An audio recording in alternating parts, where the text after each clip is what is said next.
everyone. My name is Joey, and on behalf of my fellow booksellers, I'd like to welcome you all to Books and Books. Thank you so much for coming tonight. To learn more about events like these, you can visit booksandbooks.com and click on our events page. We really appreciate your support. And now I'd like to welcome Dr. Orlando Gutierrez Boronat to say a few words.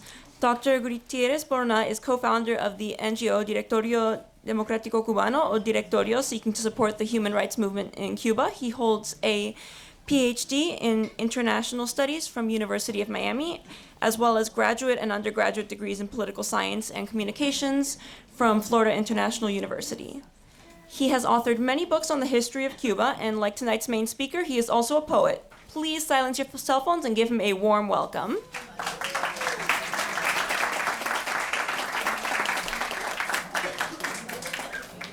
Good evening. It's really an honor to be here. Thank you for that introduction.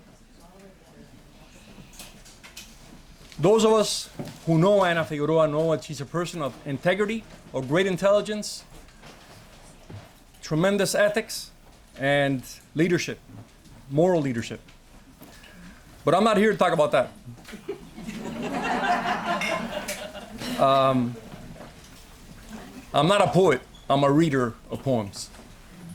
I love to read, and I guess what qualifies me to stand here today is that I love to read, and I have criteria based on what I read.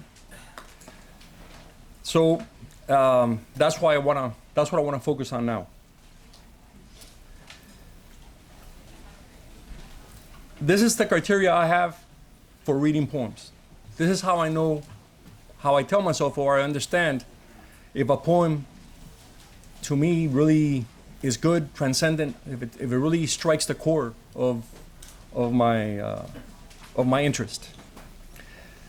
My first criteria is, I think a good poem should touch every single aspect of what being human is. The spiritual, the intellectual, the emotional, but also the senses. A good poem addresses what you hear, what you taste, what you smell, what you see. Eric Vogelin, who's a philosopher whom I really admire a lot, he used that criteria to talk about philosophy. He said, good philosophy addresses every single aspect of being human. Bad philosophy tries to eliminate an aspect of being human to come up with easy answers. And he also said that good poetry is philosophy. And philosophy, to be good, must be poetry. I'll get back to that a little bit further on. The second thing I look for in poetry is that it really has to exhaust the meaning of every word and deliver on every word and give you new dimensions of understanding of each word in the poem.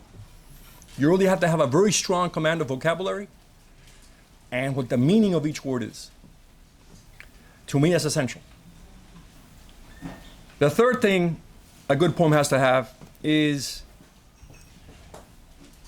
and I guess it's really difficult, a good poet has to capture the rhythm of sound and silence in every poem. It's not just what you're reading, it's not just the words, it's how they're aligned, how they're presented, and how they come off the page, or how they're delivered. The sound and the rhythm are part of the poem. You can't differentiate. It's not just that words rhyme, it's that words are put in a sequence where the sequence allows you to understand even better what's being presented. And I think good poetry, what it does is that, better explain reality to us. I think the third thing about a good poem is that, like good food, it has multiple layers of taste, of meaning. And it's not just telling you one thing, it's telling you several things which you can't understand without understanding the prior meaning. So that's why you return to good poems. That's why good poems, I guess, are classic, because they have multiple layers of meaning that you continue to understand over time.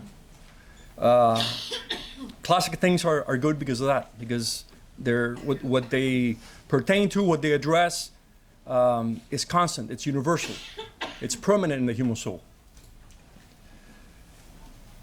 I'm here because Ana Figueroa, who grew up with many of us here, starting with her family, is a damn good writer. All right?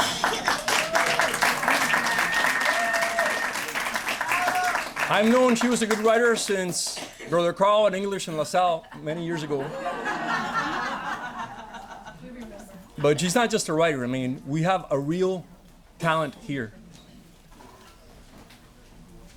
An outstanding talent.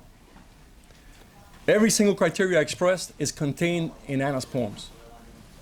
The multiple layers of meaning, how she uses every word to convey something very specific and exhaust each word of meaning, the use of rhythm and of silence, her mastery of silence in poems. To me, all that is very impressive.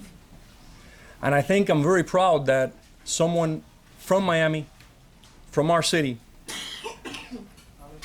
stands out with that kind of talent. I think we should, all of us, unify and encourage and support Anna because she has something to say, she knows how to say it, and it's time she said it. And her poetry to me ultimately is very good because it's not just poetry, it's philosophy. She is, in a very real way, whether it's from a bar where a friend slams a cup of tequila on top of a counter, or talking about a city, or talking about Havana, whatever it is, she's saying something that is permanent, that is transcendent, that helps us explain what humanity is. So I came here because she's an excellent writer. I came here to share these amateur categories I have for evaluating poetry. And I think that this outstanding talent needs our support and encouragement so she keeps on writing and keeps on producing. Congratulations.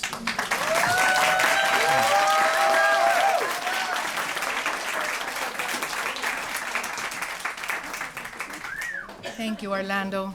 He's always very generous with me.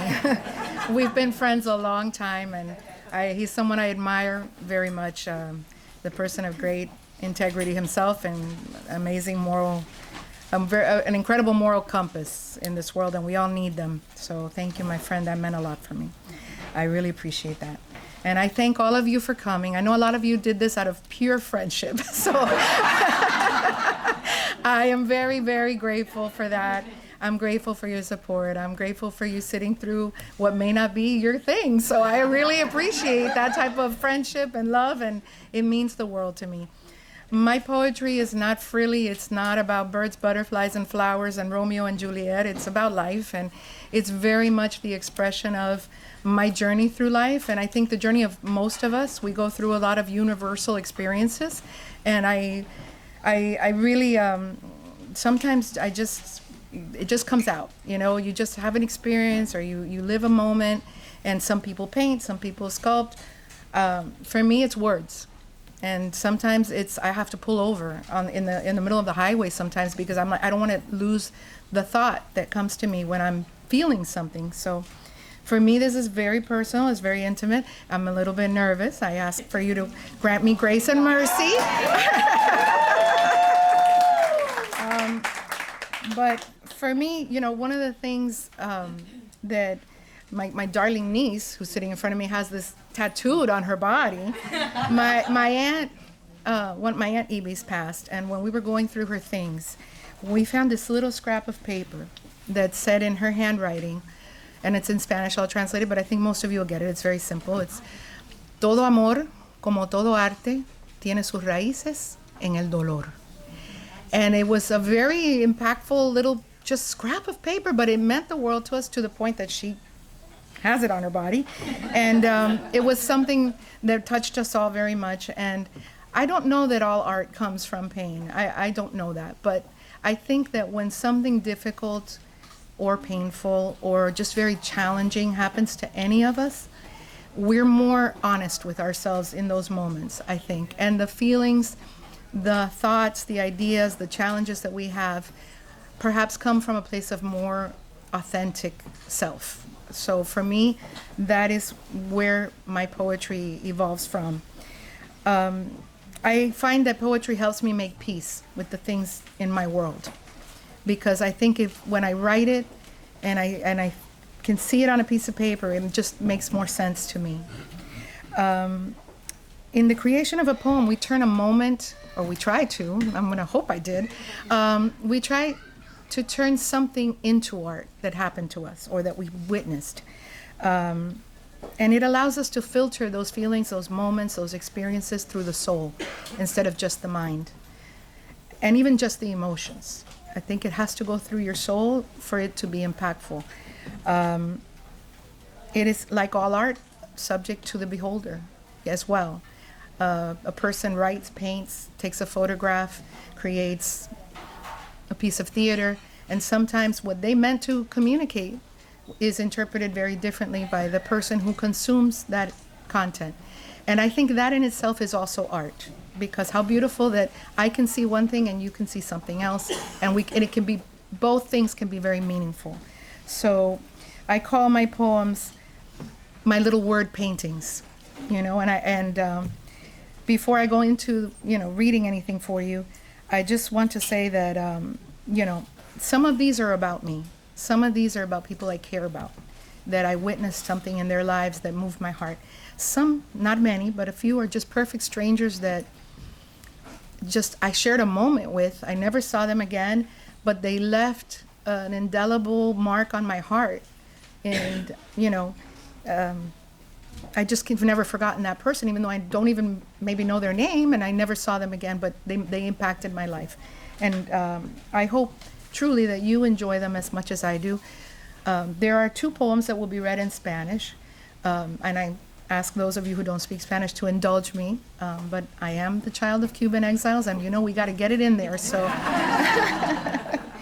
But the first poem that I'm going to read is about the dreams we have in our childhood. I thought we'd make it kind of a journey through our own lives and the moments that mean things for us. And the first poem is the dreams that I had when I was a child and what I thought my life was going to be about.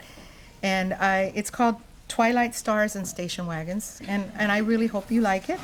And if you don't, be nice. Okay? So again, this is Twilight Stars and Station Wagons. I'm not going to read from the book because they're out of order and I'll make everybody crazy. I lay on that station wagon hood, knees bent, arms spread wide, watching the beautiful splashes of color in the sky. Yellow, orange, pink, and purple. Fade and slowly turn into a dark new canvas. Staring up at the millions of stars in the southwestern sky, dreaming of the life that I knew I would lead. A life of writing stories from some charming Parisian cafe, stories about love and broken hearts and heroes. Staring at those divine lights until I became so dizzy I thought I would fall. Feeling I was falling off more than just that hood, falling off the very edge of the world, not understanding that in the end that is what life would become. Falling. Lights, beauty, dizziness, a broken heart, shattering and mending and then breaking again. I didn't know the stars held so much darkness and texture. I just saw their light, and I felt their dust, and it entered my childish heart. There are no stars in the sky above me now, but there is stardust threading through the cracks inside me. I comfort myself knowing that it will seal the wounds of my soul, like divine water and gravel, helping me to stay balanced as the world tilts around me and the sky shimmers. Thank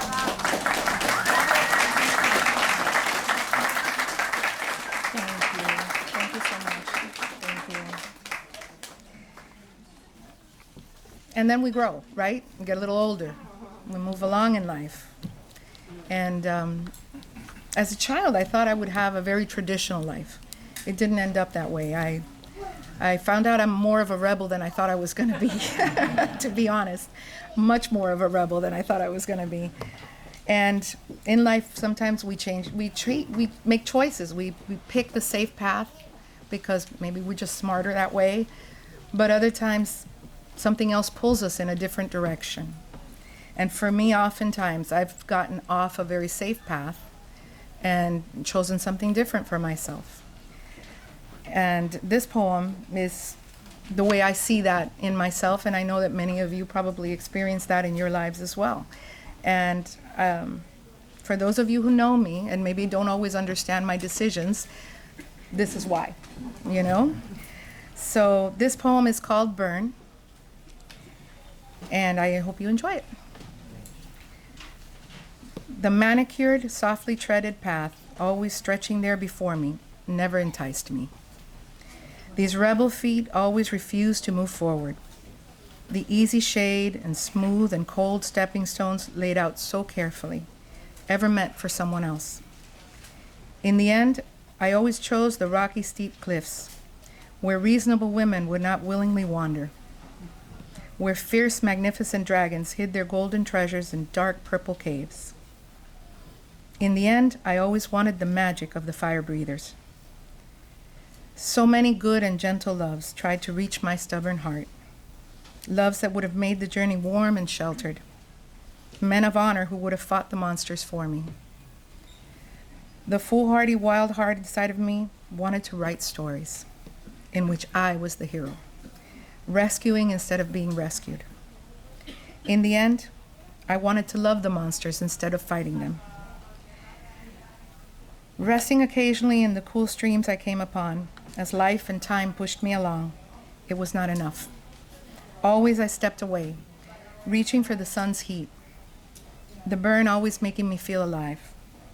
The heat filled not only with uncertainty, but also brimming with possibilities. The blaze reminding me that life should never be regretted. In the end, I chose fire. Now the cliffs and the dragons and the fire of the sun all swirl and dance inside me. Now they course through my veins. Now I understand that I am the cliffs and the dragons and the fire.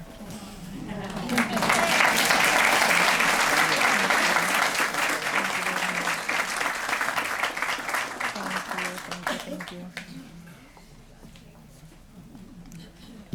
This next one is when we have those moments where we lose someone precious, and it changes how we look at life forever. For me, this one is a tough one, but it's full of love, and I hope that you find some solace in it for any loss that you've had in your life. It's called Hands. I stare down at them, my mother's hands. The fingers not exactly straight, curving slightly, as if refusing to be perfect. No wrinkles or spots, just the barely there blue shadow of veins carrying away their precious cargo. I see her there. I see her in me as I stare down at my mother's hands. My hands, so perfectly like hers in my memory. I ache for my mother's hands. I wish for just one more touch from them. I press my hands together tightly, wishing they were holding her. She's been gone so long, but I am never without her. I see her in my hands, in my lips, in my thighs. Not everything was perfect. I hear her voice as I go through my day, reminding me to be patient, to be kind, to be better. I feel her in my heart as I stare down at these, my hands. I squeeze them together in gratitude for all the times I felt my mother's hands.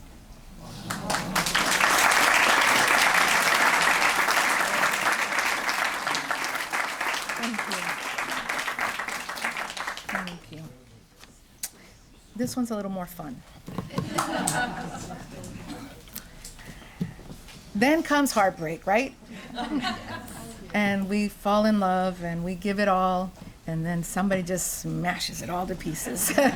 And sometimes we don't even see our part in it, but we're still smashed to pieces, aren't we? This was a moment that I had. It was just this one just came out of me, you know. Even as I was in the middle of the whole thing, I was like, wow. But it's about also remembering who you are. And when you're in love, sometimes we forget who we are. So this one's called Tequila. Because nothing makes you remember who you are better than tequila. So I hope you enjoy this one. And if not, we'll have a tequila later on. Tears dragging a black path of anger and hurt across her face, she asked for another. Shooting it down, she stared at the sweating glass as if the answer swirled in the cold, broken, shining ice. She asked for another and allowed the rage to rise like a furious phoenix out of the ashes of the pain and rubble left inside. As she shot it down, the sound of the glass hitting the worn wood exploded like a gunshot. Something definitely died tonight. It lay lifeless, killed by the black, empty, gaping hole of silence and bloody carelessness. She asked for another and loosed her rage, letting it flow free as she shot it down. She warmed herself in its bitter heat, reminding herself of who the hell she was. She asked for another. The red rage cooled, and she could breathe again as she remembered her name and its meaning.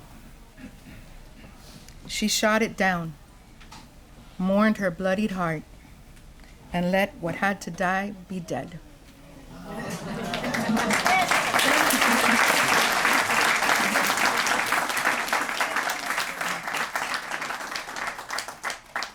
And now I would like to invite my dear friend, mi querida amiga, Mariela Rosales.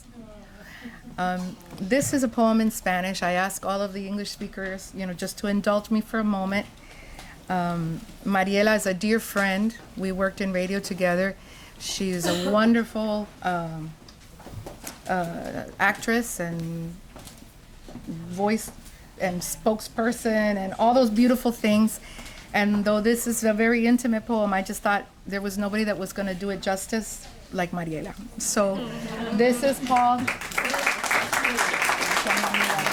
Para mí es un honor tener a Mariela aquí. Esto es una poesía ya un poquito más...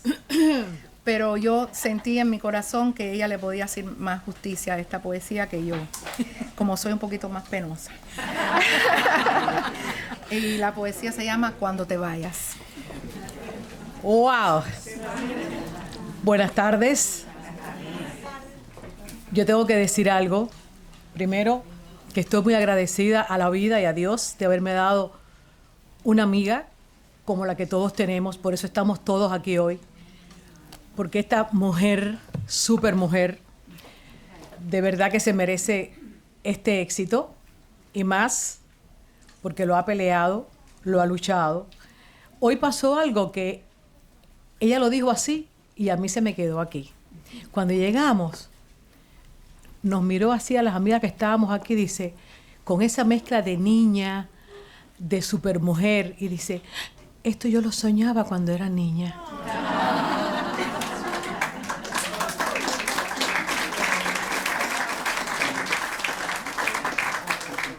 Y a mí se me quedó, porque esos sueños de niños podemos convertirlo en realidad, si queremos. Y por eso estamos aquí todos hoy, porque es su sueño y queremos apoyarla. Voy a leer este poema. Yo me puse esta blusa roja porque cuando lo leí por primera vez a mí se me subieron los colores. Y yo dije, si me pongo la blusa roja va a parecer que es el reflejo.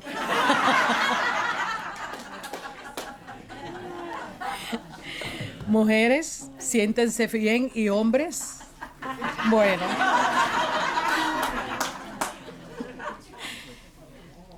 Cuando te vayas. Cuando te vayas, lleva contigo el perfume de mi pelo, cuando de suave cortina servía para esconder nuestros besos. Como seda se deslizaba cayendo con mis caricias sobre ti. Cuando te vayas, lleva contigo la medida de mi cintura, memorizada por tus brazos que la atrapaban mientras lavaba platos, olvidados por ti en tu mañana de prisas y luchas. Cuando te vayas, lleva contigo la marca de mis dientes en tu hombro sudado.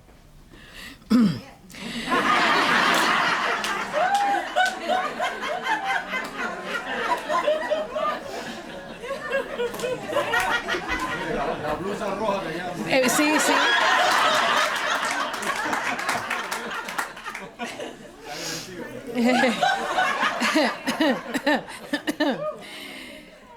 En tu hombro sudado, ya que solo tú desbordabas ese volcán en mí violento y primitivo, nacido de mi pasión por ti.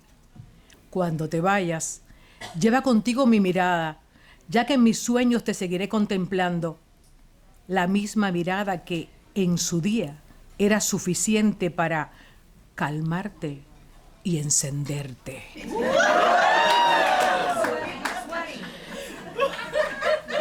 Cuando te vayas, lleva contigo mi corazón, ya que de nada me sirve.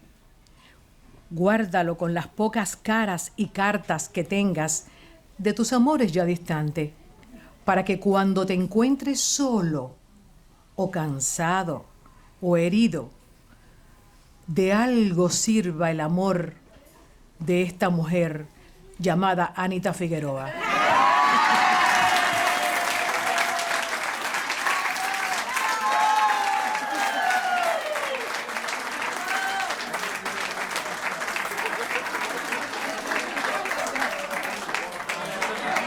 Les dije, allá afuera hay vino por si acaso, ¿ok?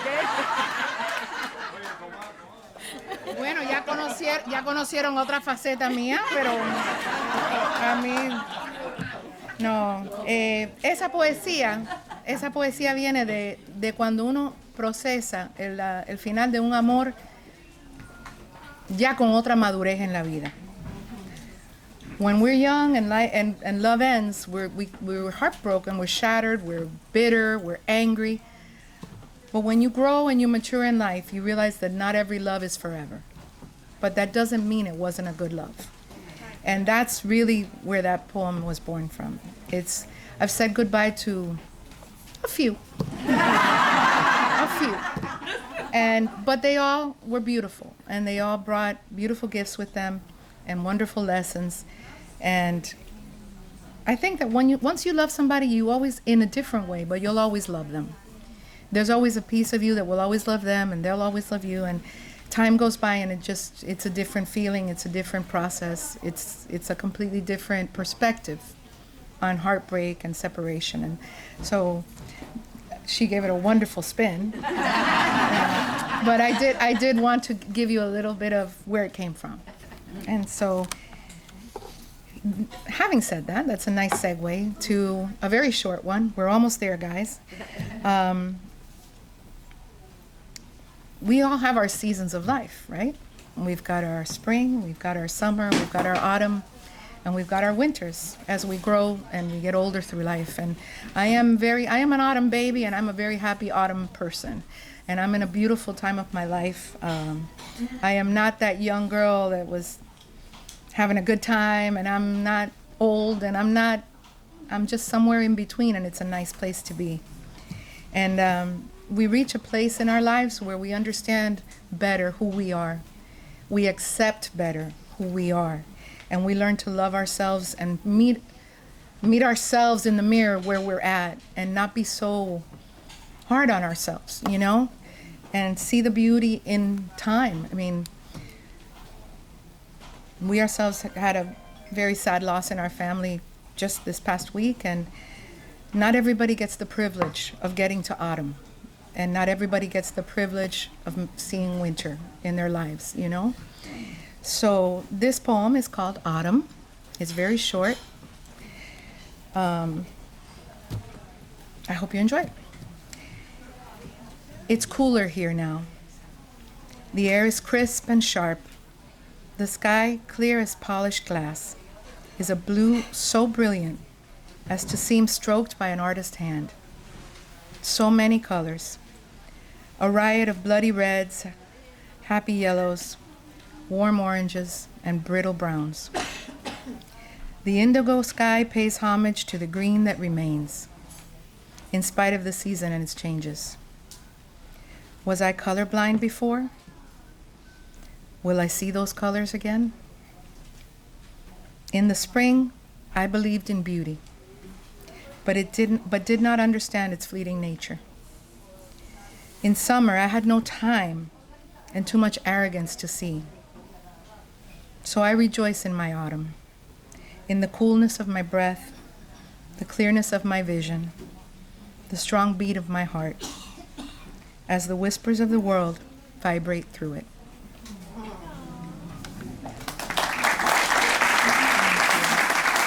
you very much. So now I also, once again, ask the indulgence of those of you who don't speak Spanish, because this is something very, very dear to my heart. As the child of Cuban exiles, which I know many people here are, we all live with the mythology of Cuba. And we grow up hearing the stories from our parents. We grow up maintaining that culture, eating the food, learning the humor, feeling very, very Cuban. And yet, we are very, very American as well. But inside every Cuban, there is a dream that maybe one day things could be different for the people from our nation. So this poem, I have asked a very special friend, Ninoca Perez Castellón, who is from Havana, who, like Orlando, has spent her life fighting on her terms for freedom in Cuba. And I am very honored to have her here, and I hope that you enjoy La Habana.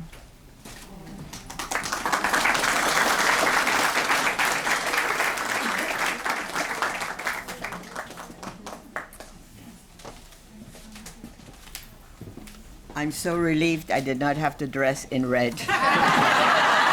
But I would not do that to you. I am used to reading news. I'm not a poetry reader, but it means a lot to me. I think that I was next to a book that says, "Let the poets govern." After having met so many poets, I don't know that that's true, but I would be fine with Anna governing. And I don't know, there's something so special about poetry that just tells about human beings that we have a soul. That's why I love poetry so much. And this a poem she dedicated to La Habana. Vieja ciudad, tan bella y tan terrible, cápsula del tiempo mal sellada, la sal, la humedad y la separación te comieron de adentro hacia afuera, derrumbando lo que parecía eterno. Vieja, misteriosa ciudad, llena de historias y de mentiras, de ilusiones y de vacíos, de héroes y de villanos. Tu historia no se ha acabado de escribir. Como una mujer bella quien al no encontrar un buen amor, envejeciste descuidada y gris de tristeza. Te encuentras abriéndole la puerta al extraño que viene a curiosear tus leyendas. La Habana, ciudad dorada y oxidada, tu gente sueña con lo que fuiste y con lo que pudiera ser, acá y allá, allá y acá. Sueñan tus hijos con 90 millas de mar, con lo que debían saborear en tus calles y no pueden. Sueñan con dejarte, sin saber que pasarán el resto de sus vidas soñándote.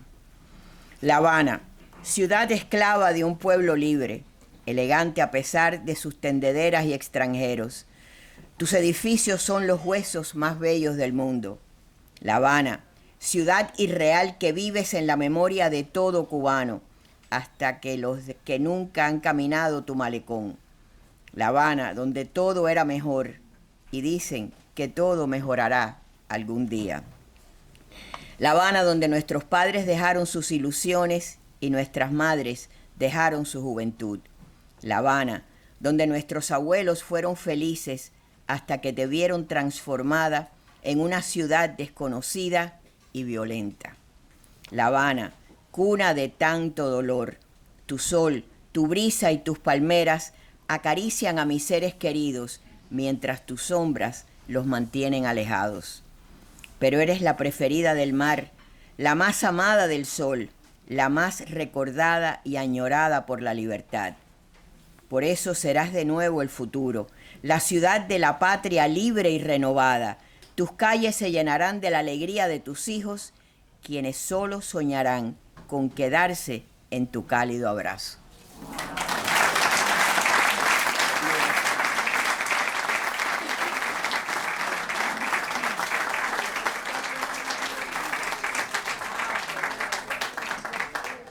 Thank you. Thank you. Hopefully one day, right? Un día. Un día. Que Dios quiera sea pronto.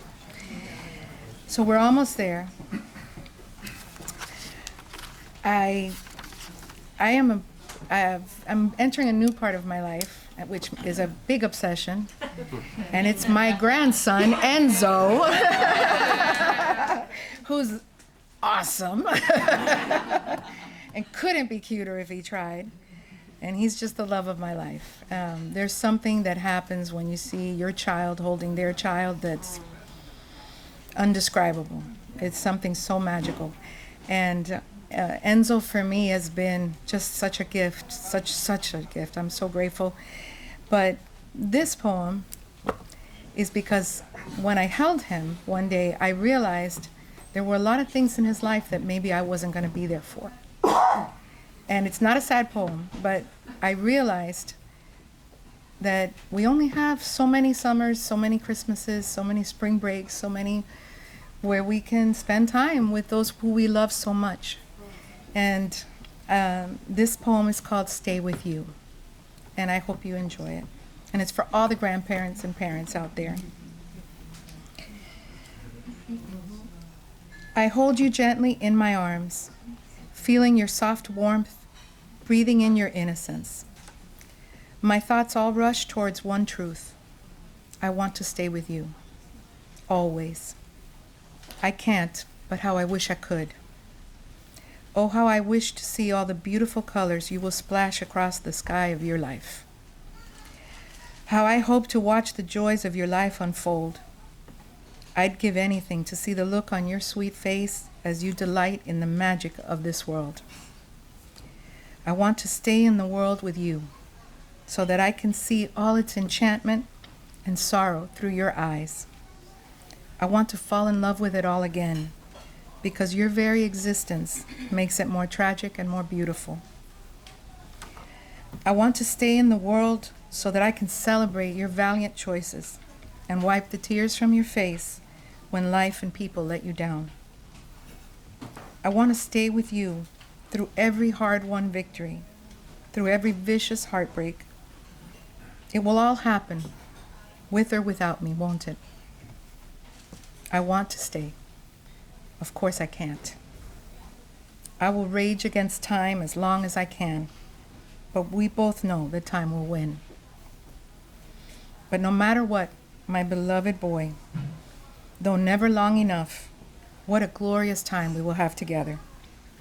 How I treasure every moment, every smile, every sweet, soft breath of your sleep.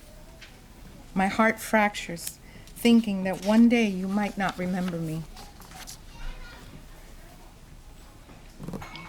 But no matter what, for every day of your life, every second, while I stay and when I go, know that on this earth, and then later in whatever heaven waits for me, I will be watching over you, thinking of you, and loving you.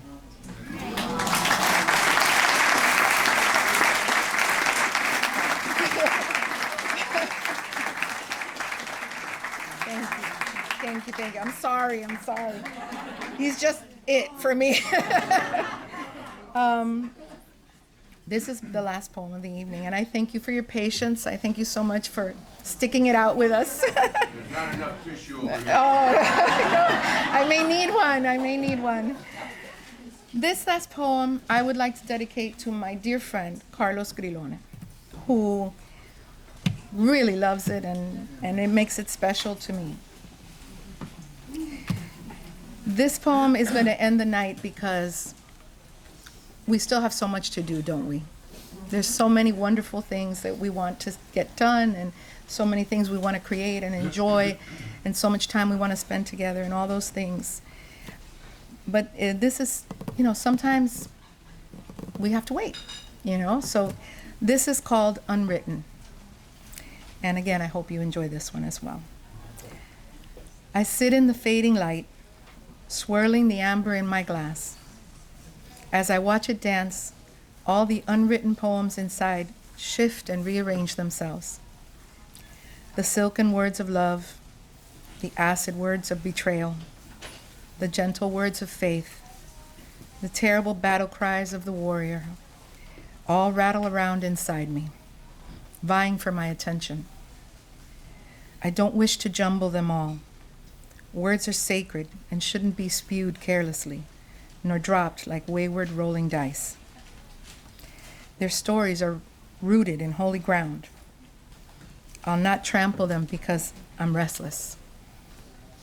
So the unwritten will stay that way tonight. I'll finish my scotch and lay down, hoping that the words turn into dreams that remind me of who I am.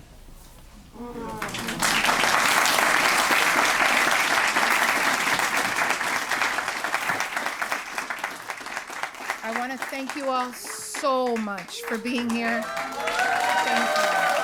Thank you, thank you, thank you, thank you, thank you. Thank you, thank you, thank you. Oh, come on. Thank you. Thank you very much. Thank you. You guys, you don't have to do that. Thank you. Thank you very much. Please enjoy. Have some wine, have some cheese. I'll be over here in this corner.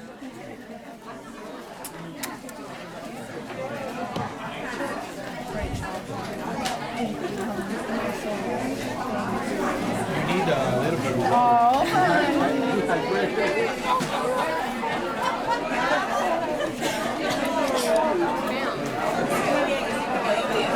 So tomorrow,